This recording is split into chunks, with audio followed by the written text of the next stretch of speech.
Day 76. I tried to do this and the sound wasn't working.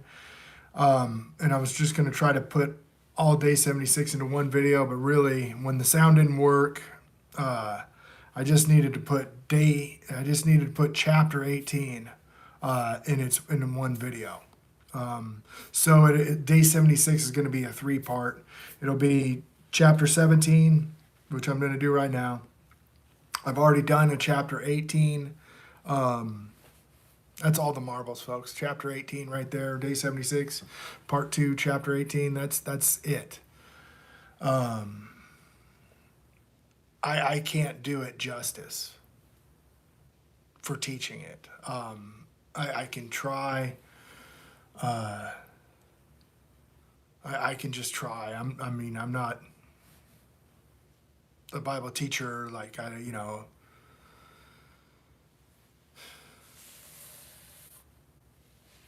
If you don't understand that, you're going into the tribulation hard. Okay? Some people will be forgiven just out of pure ignorance, but there's too much information out today and tools at our fingertips to where we can read this thing. We can understand this book better if we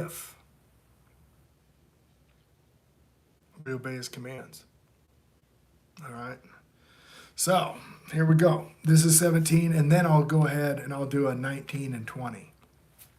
Okay, but chapter 18 is of the utmost importance to understand that. Verse 15 through 19, really, or to the end. 15 to the end. Okay, here we go. Chapter 17, thou shalt not sacrifice unto Jehovah thy God any bullock or sheep wherein is blemish or any evil flavoredness, for that is an abomination to Jehovah thy God. Okay. I raise sheep, I raise cows and whatnot.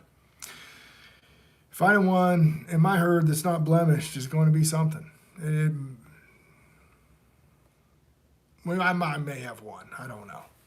If there be found among you any within thy gates, which Jehovah God that giveth thee, a man or a woman that have wrought wickedness in the sight of Jehovah thy God in transgressing his covenant. Okay. What that's talking about right there, chapter 2, his covenant is covered in from chapter 4 to chapter 11. Okay. After that, we start talking about these sacrifices. Okay. And hath gone and served other gods and worshipped them, either the sun, the moon, or any host of heaven, which I have not commanded. And it be told thee, if thou hast heard of it, and inquire diligently, and behold, it be true, that such an abomination is wrought in Israel, then thou shalt bring forth that man or that woman which has committed that wicked thing unto thy gates, even to the man or the woman, and thou shalt stone them with stones till they die. All right, and there's talking about, what are they talking about there? Learn not the way of the heathen, is what Jeremiah says in chapter 10. Learn not the way of the heathen. Okay, I just thought of something the beast of the field devoureth my people. Okay, that might be in Ezekiel or somewhere, or Isaiah. I can't remember. I need to look it up. What happens is people they go across the land, and then they start going to the high places and worshiping. They don't completely eradicate the Edomites and the Pezites and the Gershites and whatever. They leave some of them behind, and they marry some of them, and next thing you know, they're up on the high places. It's called syncretism. Okay, syncretism.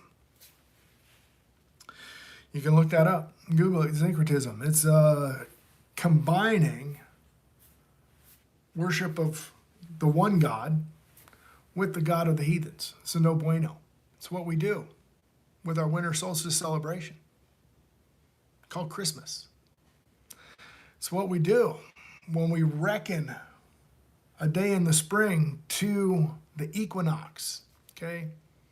The Passover is reckoned until the 14th day of Abib. Okay, you got to figure out when Abib starts, then count 14 days. Okay, God tells you how to do that, but he's jumbled the calendar, and there's no more temple and all this stuff, and there's no more, we're outside of the land, so the people are doing this, you know.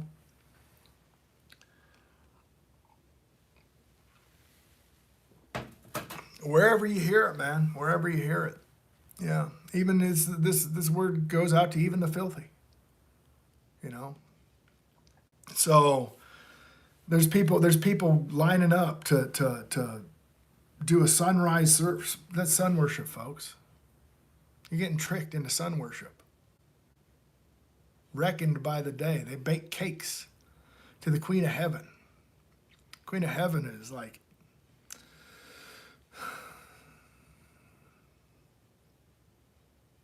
Nimrod's wife. Okay, it's an abomination. At the mouth of 2 or 3 witnesses, or 3, there shall be worthy of death and be put to death. But out of the mouth of one witness, he shall not be put to death. We no longer put people to death. Okay, we just rebuke that sin. That's loving thy neighbor as thyself. Leviticus 19, verse 18. Read verse 17. What it's talking about? Rebuking that sin. The hands of the witnesses shall be the first upon him and put him to death afterwards. And the hands of the people, thou shalt put the evil one away from among you. So, when you accuse somebody of something and then they're going to the final thing, the people that accused them need to be the first ones to strike that person. And so if they're lying, it's going to be on them. If there arise a matter too hard in judgment between thee, blood and blood, between plea, and between stroke and stroke, being the matter of controversy within thy gates, then shall arise and get thee up into the place which Jehovah thy God shall choose. Jehovah thy God shall choose. Okay, that is Israel. That is a place called Jerusalem. Jerusalem. Not Chattanooga. Not the Ozarks. Not northern Georgia. Northern New York, wherever you be. No, it's Jerusalem.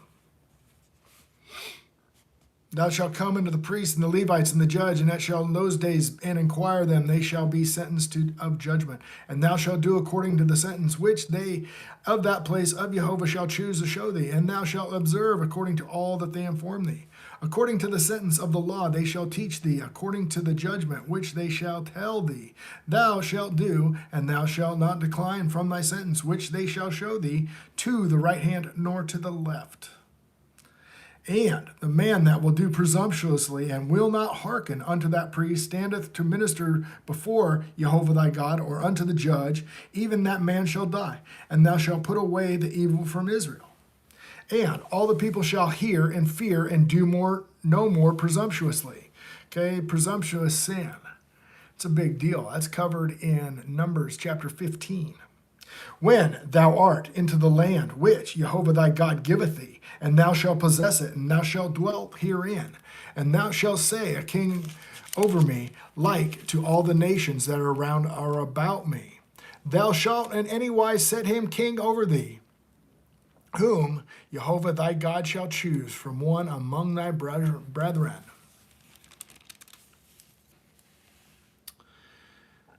Thou mayest not set a stranger over thee, which is not thy brother, but shall not multiply the horses unto himself, nor cause the people to return to Egypt.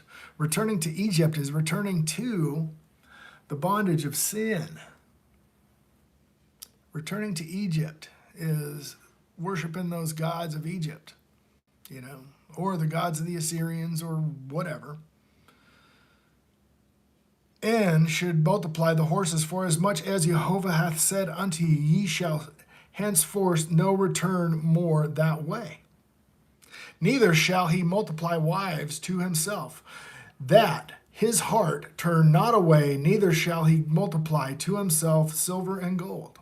So, He's not supposed to take his position and make a bunch of money from it. And it shall be, when he sitteth upon the throne of his kingdom, he shall write himself a copy of this law in a book, out of which is before the priests and the Levites. Okay, that's the book of the law.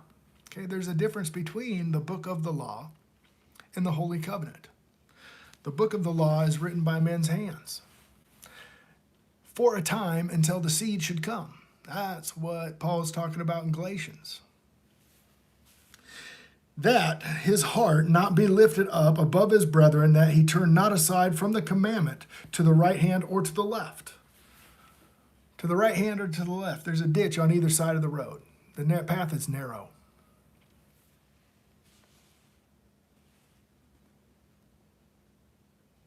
That is his heart not be lifted up. Yeah, you want to have the spirit of truth.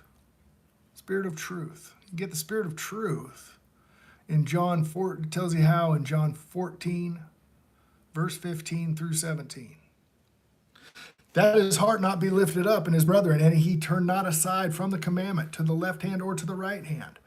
So you don't want to go into a ditch on either side of the road. His days in his kingdom, he and his children in the midst of Israel.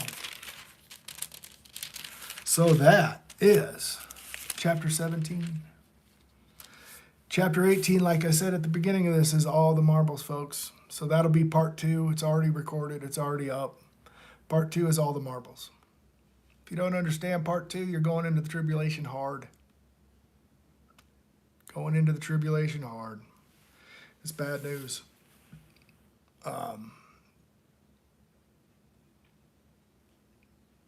Now, but you know, the comment section, we get tons of mockers and scoffers.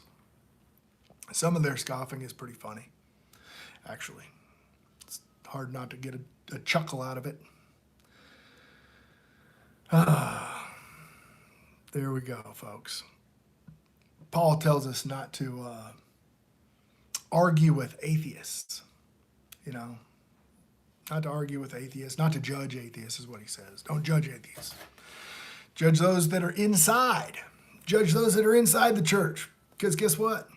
The reason people are atheists and wicked and dirty and perverted is because the church fell away from God and doesn't teach his righteousness. They make up their own righteousness. That's Romans 10. I love you guys. I love you guys. And I'm going to go ahead. I'll probably make this the other part 3 of today later. And that'll be 19 and 20. All right. I love you guys. Bye.